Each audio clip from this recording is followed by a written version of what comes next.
true justice. Show mercy and compassion to one another. The Lord is righteous. He loves justice. Love tenderly those who are socially powerless. Uphold the cause of the oppressed. Maintain the right of the afflicted and destitute. Act justly, love mercy, and walk humbly. God's law is written on the heart of every human being. Treat people with protection and care. Hi, everyone. This is Mark Curran, the host of Cross Examination, coming at you with another episode today. And our producer, Linda Pressey, is with us. Our guests are Patrick Kenneally, longtime state's attorney in McHenry County. Patrick has been on a couple times. Patrick, thank you so much for being with us. And Patrick brought his friend along, Brian Kelly, and Brian is a real innovator. He's got a new company he's going to talk to us about, and we're excited about it. It essentially is a Catholic-based company based in Catholic principles, and it is the alternative to the DEI that we hear so much about, and that makes people feel like, how is that consistent with Christ's gospel? Essentially, it's not. So we have a great show, and we're glad you're all with us. Patrick, you're the McHenry County State's Attorney. You're not running again, though. No, I'm not running again, and my term is up on basically the very end of November. So probably my first day as a citizen, I guess, would be December 1st. But we got a great replacement in McHenry County who is running unopposed. She's my first assistant. Her name's Randy Fries, and it's going to be an upgrade at the state's attorney's office. I can assure people in McHenry County. You're the most humble guy. I mean, Patrick, I want to get to Brian and this great business that he's got, this great ideas, and I want to see this take off so well. And but I'm interested in your discernment, because nobody walks away when they're like young like you are, and they're guaranteed they're going to win again, and they can hang on to that job. And it is a fun job. It's probably more fun being a line assistant than being the top guy. But by the same token, your walk is an unusual one. Brian actually was helpful in this, and it was a long period of discernment, simply by virtue of the fact that, like you said, I love the job. It's basically all I've done for the last 18 years. It's what I know how to do best, and doing something different is fraught with a lot of nerves, and it's fraught with a lot of uncertainty. And so that was a big part of my hesitancy to do it. I'm not as young as you think I am, and I certainly don't feel as young as you think I am. If any of your viewers seeing, they can see my hairline here. But I'm 45 years old, and I have 4 little kids. So Patrick, who's 11, John, who's 9, James, who is 7, and then Tom, who's just about to turn 5. And for me, when it comes to the job of state's attorney, and in view of the fact that the state's attorney's office is not my own, and it sort of belongs to the people, and I am the person that was honored to receive their sort of stamp of approval to take the job. For me as a person, I have to give that job every single thing that I have. And I have to wake up tired, and I have to go to bed tired. And ultimately, at the end of the day, what that was doing to my family meant that I also could not, at the same time, being sort of the limited human being that I am, give them everything I had. And all of my kids are at an age where they're still willing to listen to me, which is, I don't know how long that's going to last for. But they are also at an age where they're starting to move out into the world. And I just really felt as though me being present and me being able to help them and to guide them for the next 5, 7, 8, 10 years is really what my job has to be. And so what I wanted to do was sort of have a job where where it could be more bifurcated, if that makes sense. One of the things about being the state's attorney is it's a job that's always present with you. It's a job where you're sort of a lot of times always waiting for the other shoe to drop. And what I needed was a way to sort of partition off my life. So when I'm present with my kids and my family, I'm present with my kids and my family, and I'm not responsible for everything that comes with the state's attorney's job and everything that comes with being a civil servant. Admire you so much. Do you know what you're going to do next, or are you going to take a little bit of time? I'm going to take a little bit of time, and and I think Brian actually said it the best. He said that when you sort of get out of when you get out of a sort of a singular job and you're your own entity, you get to collaborate with those people who you find creative, who most allow you to self-actualize, and who you just really like. And it's sort of a different type of working, and I think it allows for you to be most fulfilled. And so I'm really eager to do that. And Brian is one of the people who I'm looking forward to working with. Brian, I looked up a lot of what you're doing in your bio, and it's very, very impressive. Went to Union College in upstate New York, right? And then you got an MBA from Kellogg. Super smart guy, ran family business for, it looks like, a couple decades, worked for a couple other businesses. And then you decided to start this business, Advantage DES. Would you tell us what happened? How'd you get in this role of starting up a new business and moving away from what you were doing?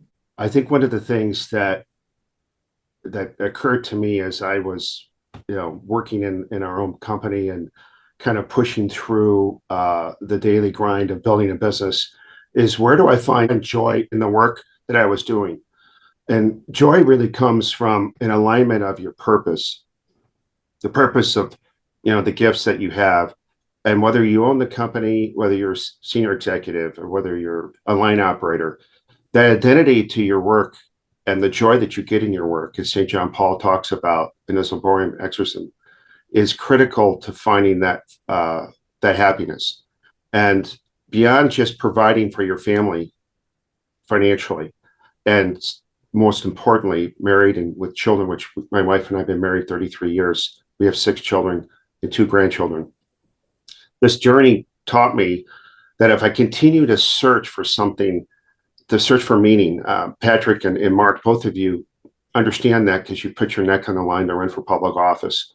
It's not easy. And I know, Mark, especially in your case, in a statewide office, putting everything on the line, for standing for principles, to be able to speak specifically from the base of your Catholic faith, to fight for things that are true. In a work environment, a private company, we actually have more latitude in some degree to evangelize that faith. But evangelization is most effective in how we act and how we live. And what brought to me this conversation with Patrick is reflection on why we sold our company 2015. And I went through this transition phase. Why don't you tell listeners what your company did, Brian? So our company was a manufacturer of flexible packaging, large plastic bags, basically, that you'll see on the roads. And so we had manufacturing operations in the U.S., Mississippi, and overseas. We had 2 factories in Mexico and partners in China and India. And so multicultural, multi-language, but we were able to build a common culture based on the focus, which our program Advantage DES talks about, and that is serving the common good. We focused on the needs of the customer, and we, I think, did an effective job of aligning all the employees to their purpose each day when they came to work, to understand the skills that they needed to be able to perform their job, but also the managers and their role in leading people through challenges of improving quality, improving production, and serving the customer, which is the common good. And that's one of the things that came to me, that, you can create a healthy workplace that does respect the diversity of other people, race, color, creed, even different views of faith. When we had Hindus and Buddhists and secularists, which is probably more common today, and to find what brings them together. You can do that in a work environment if they understand that they need to produce to the best of their capacity and be held accountable for delivery of the product or service they perform. And to do that as a team gives people a sense of belonging and inclusion. And to artificially go in and try to fix that the way DEI is attempted is destructive. And so that's what inspired me to come back and say, what's the alternative to DEI that can actually take time-tested principles that I knew in my business and teach that and provide that to companies that want to take a different path. I don't know anybody that's right thinking that thinks that DEI is good, yet these corporations are all mandating it on the workforce, and it's just not. The future of that has got to be incredibly destructive for America. Your alternative, I think it's just great, and I wanted to jump into it a little bit. Let me ask the two of you, though. My dad was a labor lawyer, and we were Democrats, and my dad didn't vote for he was born in 1924. He didn't vote for a Republican until 1992. He voted against Bill Clinton, because of the issue of abortion. But, historically, corporate America was much different than it is today. And the unions did a lot of good. I mean, the fact that wages were shared a lot more with the worker, and it wasn't that pyramid where all the money was right here at the top of the pyramid, and the worker got a lot less and struggled and, wound up having to work a couple jobs. Meanwhile, somebody was sitting on a $20 million salary and somebody else was sitting on a, real high salary. And that's kind of where America has gone. And the Catholic concepts have not been there. And you look at what these corporations do, and all of them are, essentially promoting Planned Parenthood. They're all promoting all these other evils that go against the teachings of the Catholic Church. And it just seems like there's not much reason for God to bless corporate America today. And you are trying to say, God, we want to be something that you would want to bless. Well, I think it would depend on which corporation. I mean, there's so many wonderful companies, and I think that there's a movement afoot of bringing back some of the Judeo-Christian values into the workplace so that people can find meaning. And I would agree with you that if you want to extricate some of the things that are most foundational to a person, and that people derive the most meaning from, and turn a work environment into something that is so stale and so inhuman and also so unfair, that people are not going to derive the same joy and are not going to derive the same meaning from the workplace that they otherwise did. And I think that's why it's so important when it comes to Advantage DES, the first principle, which is dignity.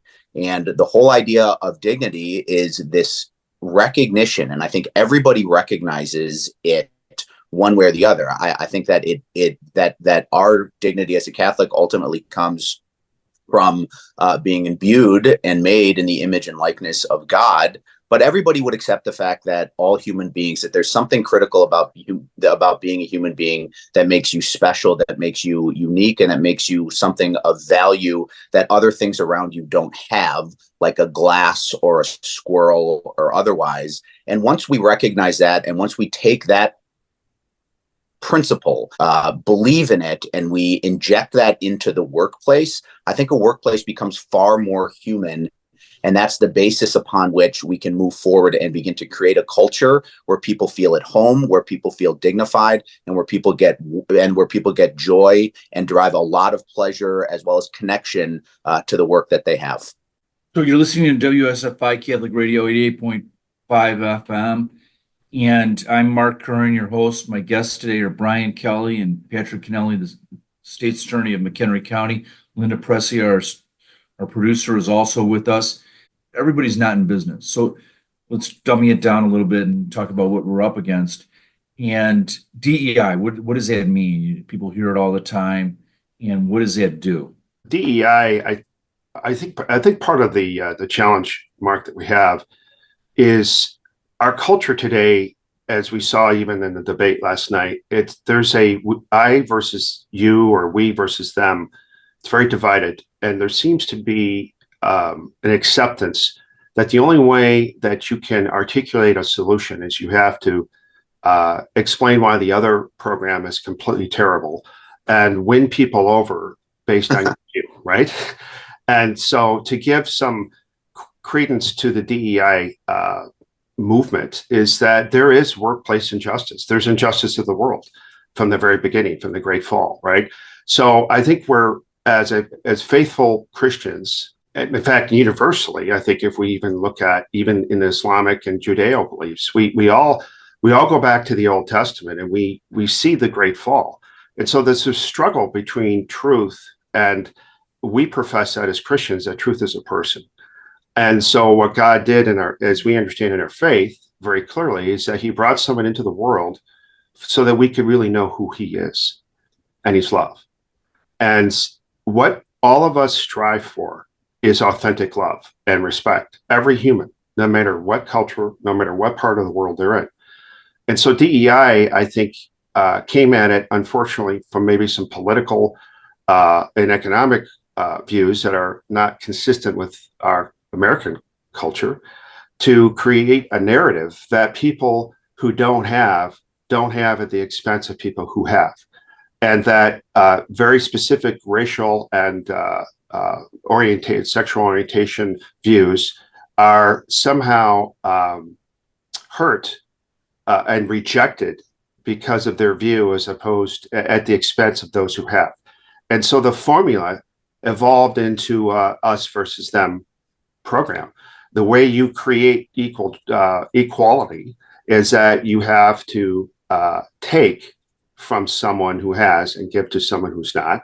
And the way that you create inclusion is that you bring people in that are part of the minority, and you force through mandates and training and threat of business, those who have and those who are in the majority have to accept this inclusion.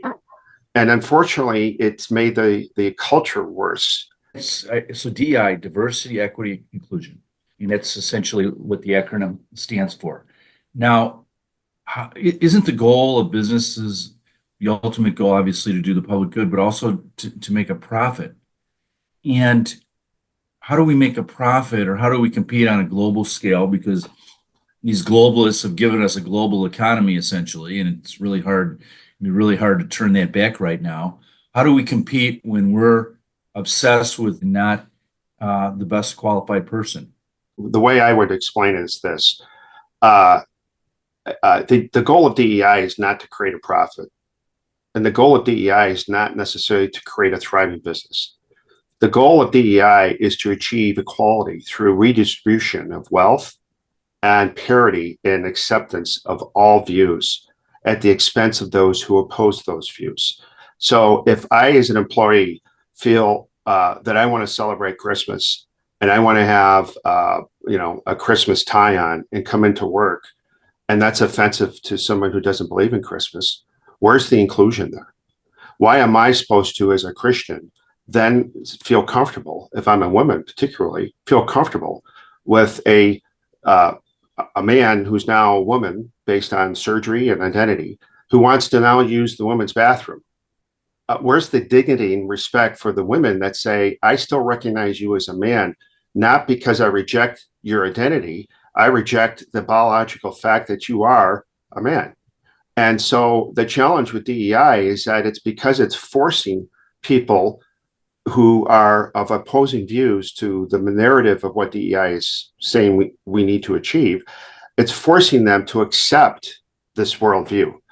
And so the concept of dignity that Patrick talked about is to respect people, but respect does not equate to accept. We can disagree. I'm a Chicago Bears fan, and as we all know, that can be a hard thing at times. And every year I'm renewed in hope, and that we're going to do really well. And but I've got friends that are Packer fans, and so we can agree to disagree on our teams, but we still love football. And if it wasn't for the performance of each of those players on the field, we wouldn't have a great game. I mean, if DEI was really, truly holistic in its performance, those who speak out in favor of it, especially professional athletes, how would they feel if the Chicago Bears decided to recruit me to be the quarterback of their team? Not at my age, but let's say 25 years ago, just because The racial equality metrics needs to be filled. I don't think too many people would be excited about performance. So Yeah. How are they able to do that? It seems to me as though it violates the Constitution. It seems to me as though what they do should be illegal if it isn't. DEI is, as a philosophy, is an incredibly sort of reductionist philosophy. And what it does is it reduces a person to sort of four sets of characteristics. And those characteristics are what your race is, what your ethnicity is, what your sex is, and what your sexual preferences are. And then once you're in one of those boxes, the vast and infinite amount of human diversity is almost deemed to be irrelevant. And so the problem with DEI is that instead of forming a cohesive whole and gathering around a shared mission, especially a workplace mission, you're separated into discrete boxes based on one of those four types of identities. And then the question becomes not what I can do for the company or the organization in terms of what I have to offer, what my gifts are, and what my competency level is, but it becomes what am I owed by this company by virtue of the fact that I belong to one of these identity groups. And that is just so destructive, not only to the culture, but also very often to the bottom line of many of these companies. And a lot of people don't realize, especially when they're thinking about DEI, is they just think of sort of the individual unfairness. So for example, if I was going for a promotion against somebody who was part of one of these identity groups and my identity didn't match up with the exact quota that the company was pushing and I didn't get the job, everybody would say, oh, well, that's unfair that you didn't get the job. And that's sort of this personal injury that I've suffered, even if I am more competent. But I think what a lot of people need to understand is that when you promote based on objective standards and the foundation of those objective standards is competence, everybody benefits. So going back to Brian's example with respect to the Bears, if the Bears had an identity system where they had to fill their team with let's say certain with certain types of people based on these reductionist factors, the Bears would stink. And if the Bears stunk, I wouldn't be happy on a Sunday. And if I'm not happy on a Sunday, I'm not going to sleep well and I'm going to go into my job and I'm not going to do a good job. The competency of people in an organization, whether you're working as a doctor, whether you're working on the line, whether you're working in politics, accrues to the benefit of everybody. We want to be making decisions based on competence as opposed to irrelevant factors, because not only is that fair for the individual, but society as a whole acquires the benefits of those people's gifts, which are then put into an organization that then go out into the world. Now, back to your initial point, which is, how is this potentially legally dangerous? It absolutely is. So there's the Civil Rights Act in the United States. And the Civil Rights Act prevents any type of discrimination based on race, ethnicity, and or sexual orientation. And applying many of the DEI principles means that you are giving certain advantages based on those irrelevant factors. And I think what we're seeing is a slew of litigation and a ton of legal risk that many of these companies are carrying going forward by virtue of the fact that they're ascribing to some of these principles. Brian Kelly, Advantage DEI. So this is in response to DEI. And in Opus Dei, St. Jose Maria Escriva, make holy your work. So really that's what, as Catholics, we're not supposed to be Catholic on Sunday alone, right? And when we go to church, everything we do should carry our life, our faith should carry over into our life in all aspects of our life. And we're answerable to God and how we do everything, right, gentlemen, including what we do in the workplace. And there's no disconnecting the two, is there? Both Patrick and I are Catholic in our views, and we're formed with this view of what dignity, equality, solidarity is. Advantage DES incorporates principles that are rooted in natural law that go back to the days of the great Republic and Plato, and it's centered on how do we provide clarity to a marketplace that these principles actually do address the core need of a person feeling to be respected and included. And so it's through those principles and our formation of our faith that we feel inspired to move this business forward. In getting back to the narrative, so we really have two things that we feel as our business we need to do. First is to provide an awareness to the marketplace of why DEI is failing, and specifically for leaders and businesses to understand the legal risk. Patrick can lean in on that. And the other is to then provide an alternative. And this alternative is not new. These are principles that have been around for thousands of years. But because of the evolution of our culture and the silence that many of these corporate leaders have, and the fear of losing out on the commercial aspect, which maybe the cardinal sin in there is greed or envy, they've gone along with these principles because A, they feel pressured, and B, it's all about chasing market share and not feeling excluded. And so their DEI has been somewhat successful in creating a false inclusion, as Patrick talked about, out of fear. And so, but what's happening is that these companies, their performance is starting to struggle. So a for-profit entity not only thrives when it has a healthy workplace culture, which is part of what Advantage DEI is intended to, DES is intended to do, but also to align the employees to their customer so that the enterprise is sustainable. So it has the proper returns to their shareholders, and then gives the marketplace evidence that companies that embrace these principles are a place to invest your funds, are products that you feel good about buying, and do so through the principle of subsidiarity, through free choice, which is really the hallmark of our American culture. Brian, that's beautiful stuff. And, as you mentioned earlier, Patrick, that I had run for office, and I was sheriff of Lake County for 12 years, and I ran for United States Senate against Dick Durbin, and I ran for Illinois Supreme Court in a crowded primary and wound up being the nominee in a tight race for a position on the Supreme Court. And I had a spiritual director years ago. His name was Father C. John McCloskey, particularly bright individual. Probably, if you were to Google him, you would find that he had more conversions attributed to him through the Holy Spirit than virtually anyone. And I would pick his brain on politics. And, we'd talk about being pro-life, and I'd say, oh, yeah, I'm Catholic, blah, blah. So forget about Catholic. The world doesn't like the Catholic Church. Much of the world hates the Catholic Church. I said, okay.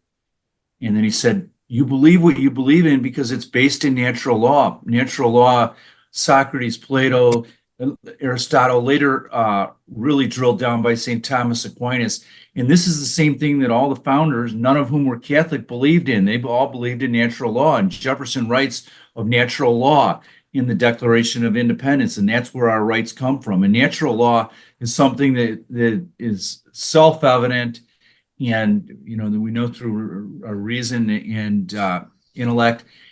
And it's not something that it seems like the obvious things. It's and maybe there's parallels with the Catholic faith, but it's not the minutia. It's not why the church, it has holy days or what have you. It's the big obvious components of why we live, what our purpose on earth is, and how we exist together. And natural law being the tenet for which you base your corporation, I think that's brilliant. And I think there's no reason every corporation in America should not want Advantage DES in there. And I absolutely believe that.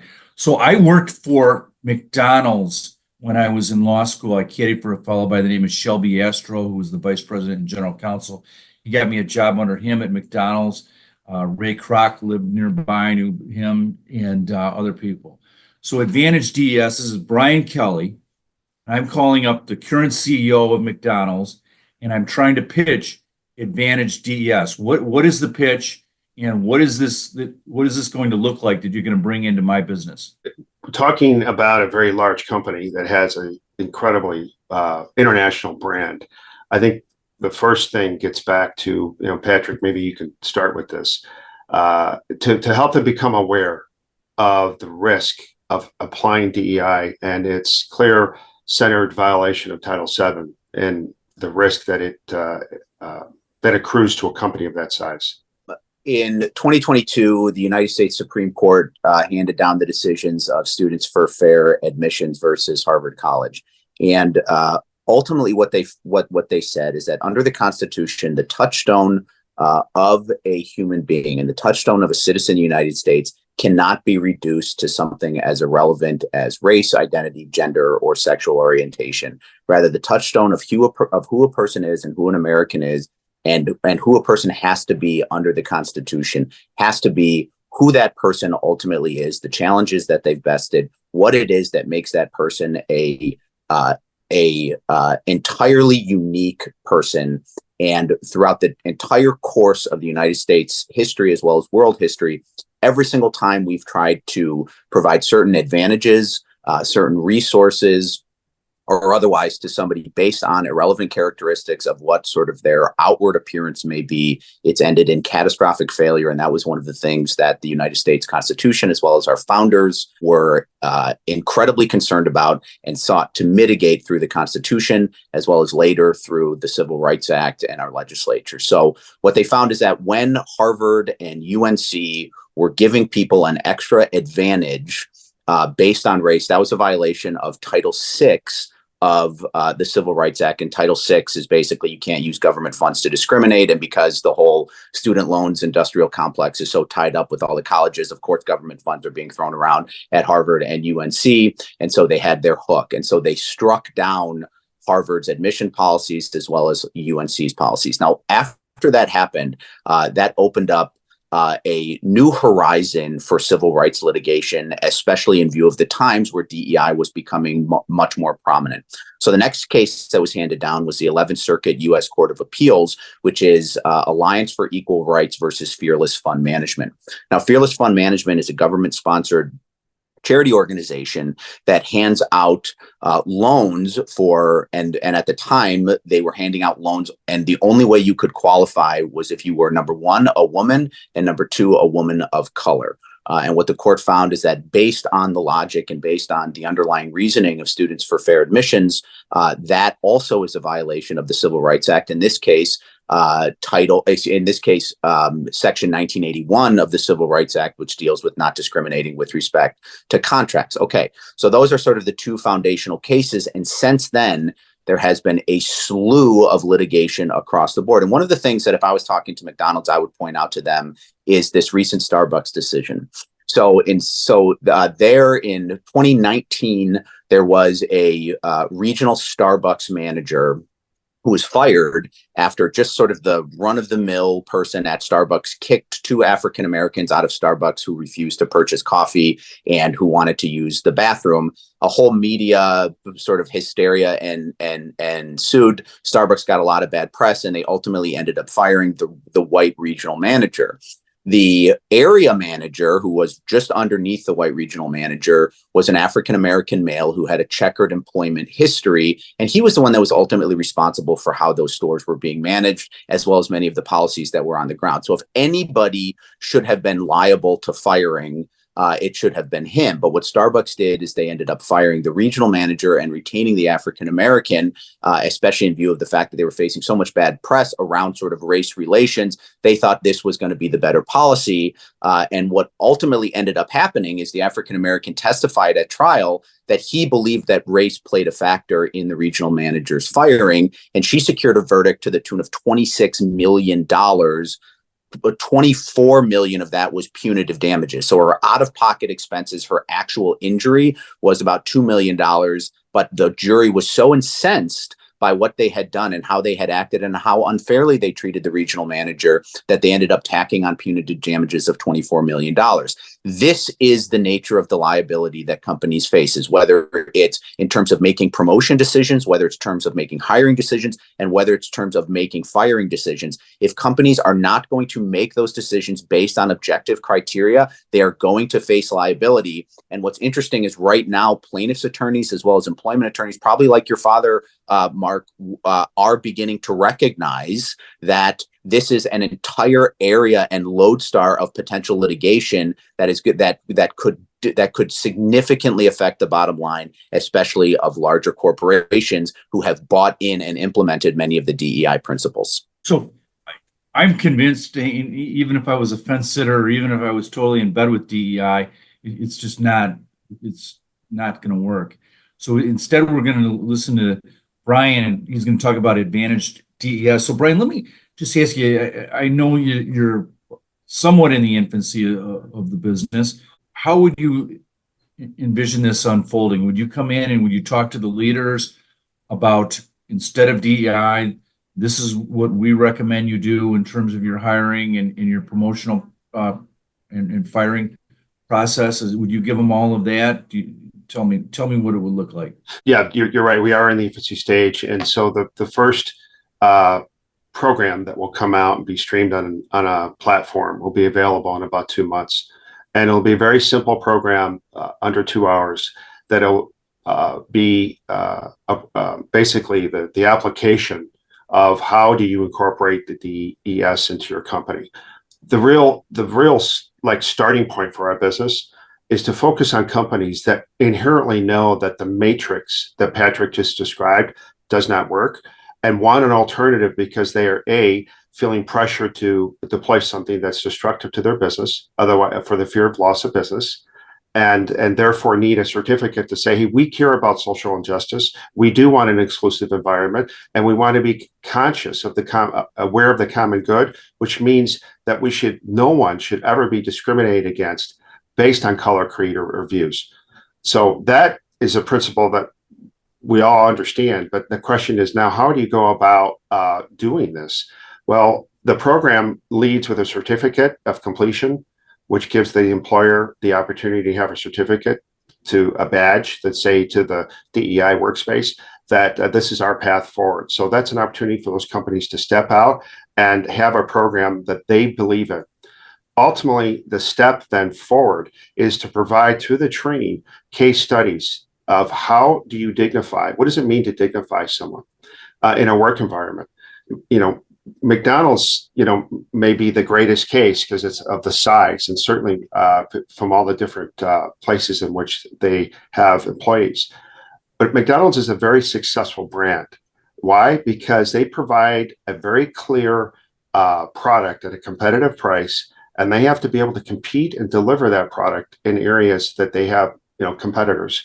And so the success principles that built this company include the respect and the accountability that the employees have to demonstrate in their workplace. There's a program out there that is also promoted. It's Elon Musk's version, Merit, Excellence, and Inclusion. And so it talks about the fact that merit-based pay or merit-based performance is the essence of what makes capitalism work. I would differ from that, and not just from the Catholic roots perspective. What makes companies thrive are humans, and when humans thrive in the workplace, they not only create a healthier, higher performing work culture, but they also give an example to the community that capitalism is a good thing, especially if the owners and those in positions of governance understand that they have also a social responsibility for the welfare of their employees. What is just wage? In a free market economy, we would say, well, just wage is the market wage. I would, as a former business owner, I would challenge the leaders and say, I think you're cutting yourself short. If you change the view of your business from one of a place to maximize shareholder return to a place that you measure your KPIs, you manage what you measure, are based on a human thriving index where employees rate the culture of the company and their alignment with their ability to do their job. They feel included in decisions and they have direct line of sight to serving the customer. Then the compensation model should be challenged. And so gain sharing programs, 401k plans. But in a marriage situation, paternal leave, it's one thing to say, well, we're going to pass a paternal leave act in the state of Illinois or a national paternal leave act that requires companies to give the husband 12 weeks off. And I would say that's an artificial approach to solving the problem, not different than DEI. The companies need to understand that if the provider for the family, the breadwinner, are they paid or compensated at a level sufficient to provide for their family? And particularly in the case of raising a family, they should incorporate how they are able to offer that person through flexibility of benefits, so they can choose between their healthcare options and their time off, and build into their strategy, their hiring strategy, their training strategy, this transition of employees that may need to take 6 weeks off or 12 weeks off. High performing companies, particularly the ones in Silicon Valley, they actually do a lot of this. They give sabbatical time for their executives to be able to step out and re-examine where they are in the business. So these principles are proven, but it gets back to from a statement in Liborium, St. John Paul's, which you opened up with in a prayer, which I found providential.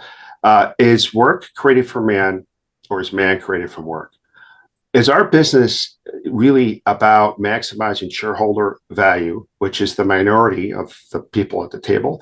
Or are we creating a business opportunity to employ anyone who wants to come into a culture with a basic set of skills, with the proper attitude, the willingness to learn and respect, and lean in a work environment that's going to provide for their families, align themselves with a job that's commensurate with their competence and their ability to feel successful, and be championed by their coworkers.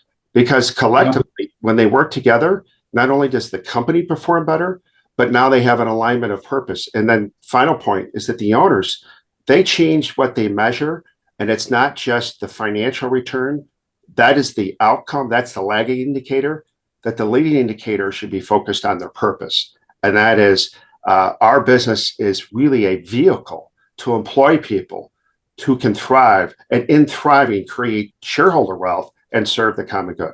Brian talks about advantage DES and DEI, Patrick. There are probably some leftists that are driving it and what have you, but there's also a corporate mindset of how do we not create liability for ourselves?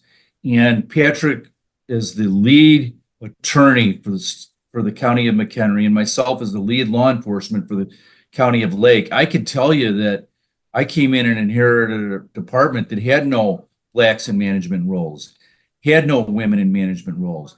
And when they would file an EEOC lawsuit, they had an easy time with it.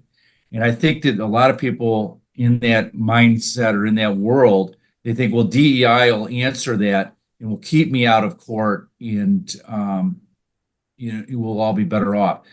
But that's not necessarily true, right? Unless there are instances where it would be true. But Patrick, could you speak to that? Why Advantage DES is not going to put them in court, whereas DEI might put them in court? Well, I want to just sort of pause and let what Brian said kind of resonate, because when he starts talking about that, I get a little misty, and I don't mean that in a facetious way at all. It's what I truly love about the vision that he's built, which is, as you say, DEI. If you look, so I think what Advantage DES is, it's not the anti-DEI, it's the alternative to DEI.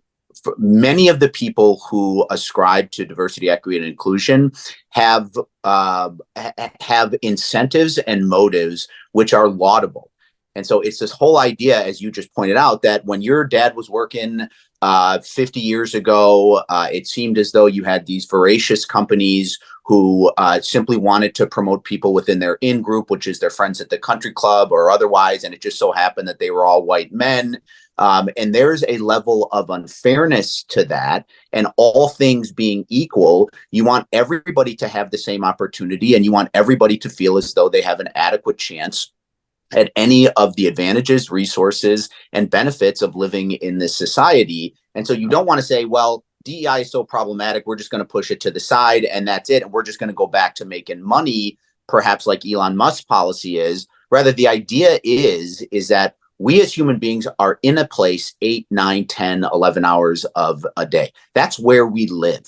And I think when you sort of cut through all of it, what we want to do is we want to be valued, and we ultimately want to be loved. And if and when we are valued, and if and when we are loved, a lot of interesting things happen, which allow you to go through a third door as opposed to the 2 doors offered by DEI and then just simply making money, which is your company will benefit justice will prevail, diversity will naturally manifest itself, and in addition to that, you're not going to be facing much of the liability that you otherwise would. So yeah, when it comes to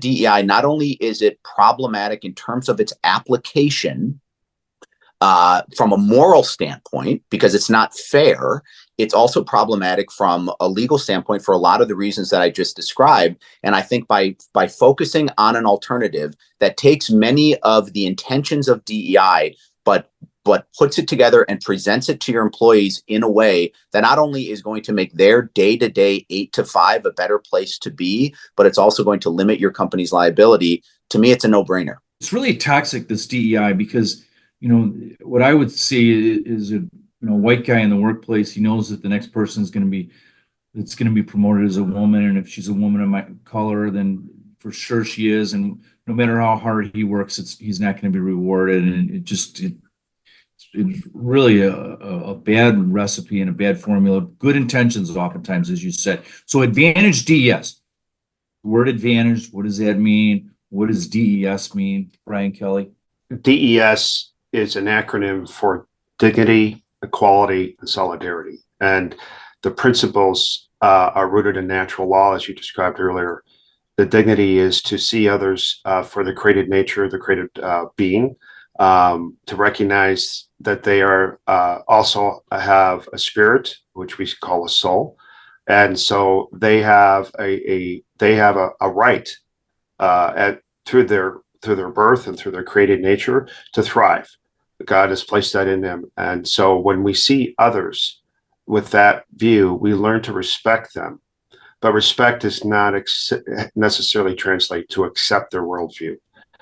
We can convert people to worldviews through how we act. And so the equality piece is to say, for in an employment situation, you mentioned the scenario between the white male that's been in this job for years and then the threat that he perceives of a DEI matrix hire, let's say. Okay. Well, so shame on the employer. Shame on the employer that they would create a culture that the person that's in the position of authority that is fearful of someone who's different than they are. The essence of advantage DES is to work on that first and to understand that what the company needs, that the hire should be compatible with the position, and B, to look outside of the existing, let's say, demographics of their employment and make the argument, which is very, very factual, that a diverse workplace, diversity of experience, diversity of problem solving, diversity in some of the profile tools like Patrick Lencioni's Working Genius that gives and other behavioral tests that we know of that create synergy between differences of how you approach problem solving. So diversity, when placed in specific demographic criteria, as Patrick talked about earlier, is an exclusive formula.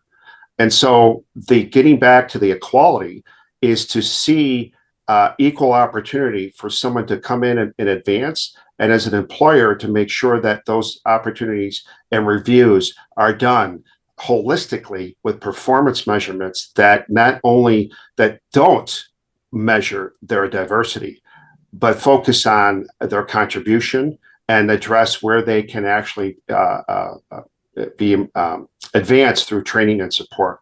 And the last, solidarity, is really also maybe described as the common good.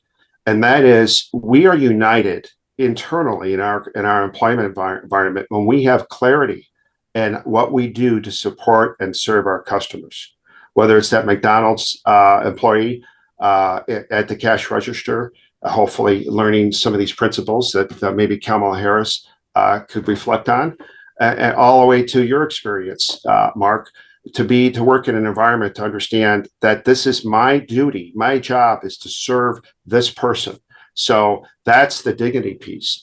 And collectively have a culture that supports each other, where the leadership supports and nurtures teamwork, Would they break down barriers of communication that that initially causes friction, and then align themselves for having feedback from the marketplace and see and be conscious of the place that they work, the communities that they impact, the social well-being of the small towns that they're in. And big corporations have done tremendous amount of work. Look at all the charities that are thousands of charities out there that for-profit companies have donated to. And years ago, I remember GE. GE had a formula where they actually mandated 20 hours, I think it was per quarter, 20 hours of community service to the community. So the CEOs of these big companies, they understand this. So what we want to make sure is that all three principles are taught initially at the leadership level, and then permeate down further in the company where there's a measurement index. We call it the Human Thriving Index, that they can use to get feedback from internally from the employees, how they actually are respected and dignified in their job. How included are they in decision makings and problem solving? And where's the clarity in how they serve the common good, their community, their customers? And when those measurements are clear, I think it gives everyone the same measurement of thriving in a environment that we would call the solidarity piece of DES. Yeah. Brian, I love everything you've said. I just think it's terrific. And I think when we started the show, that I think maybe the listeners were going to think that we were just going to trash DEI, and we didn't do that at all. We recognize that they have some good intentions in part, but they're just not going to work, and they're not good for business. They're not good for the corporation or the people as a whole. And there's two prongs of Catholic social justice. And when we talk about Catholic social justice, oftentimes people, plug their ears if they're quote unquote the conservative end of the church, because they always think those are the liberal teachings and what have you. But solidarity, the last prong of what you said, that's essentially the concept that we're all connected, and then we all do have a responsibility to each other. And I think that the model of Advantage DES is just so impressive, and I'm just so glad that you're doing this. And I want this to do well, and I want this to see this as opposed to DEI in every corporate boardroom in America. Amen. Gentlemen, tell us, we're getting ready to wrap up. Can you tell us what can the listeners out there do for you? What can we do for you? You can learn more about our company at advantagedes.com. The first step would be go to the website. You can sign up. You'll get be on our mailing list for our newsletter. We have a series of webinars that will start to unfold. Actually, Patrick and a few other attorneys that are on this team will, with no charge, it's a free education aspect, to learn about the risk that DEI is creating in the workplace. So that'll be streaming here soon. Our program, which is a subscription-based program, both individuals, you could go through it yourself just to understand the principles and have let's say, I'm going to use the term, weaponized to have interesting conversations at Thanksgiving with other members of the family that may not be on the same page, but argue from a premise of truth. So you feel good that you can help evangelize the natural law argument of thriving companies. And especially the other part is the enterprise version. So the enterprise version will offer employers an opportunity to basically accept our program as the alternative to DEI, be certified, and recognize in the marketplace that they do care about this social justice issue. Brian is one of the most spiritual as well as prayerful men that I've met. So I'm surprised he didn't say this too. But pray for us. So keep us in your prayers, lift us up, and remember us when you're talking to the big guy. Absolutely. And a mutual friend of all of us, Gary Rabine, I know has helped with the development, and we just love him. And there's a guy that definitely wants a business that takes care of every employee from the top to the bottom. I think it's great work that you're doing, Brian. I'm really, really optimistic about it. And we will pray for you. I think that you're really smart also to have at the ground level a guy who I would submit to you is the brightest state's attorney in Illinois, Holy Cross undergrad, Washington University Law School, obviously extremely prestigious schools, worked for a big firm downtown, and then decided to go into the public sector. But whoever gets him is going to be great, and he's going to keep not just you, but I think all businesses that are willing to listen out of federal court. And sometimes we wind up in federal court because we did really bad things unintentionally. And I think that you're headed in the right direction. And I'm really excited about the future. And thank you for doing this. You've been listening to WSFI Catholic Radio 88.5 FM. I'm your host, Mark Curran. Linda Pressey, our producer. Brian Kelly, Advantage DES, Dignity, Equality, and Solidarity. Look it up, learn more about it. Patrick Kenneally, the outgoing McHenry County State's Attorney. The book is not finished with regards to Patrick's career. He is, watch out for him. Thank you.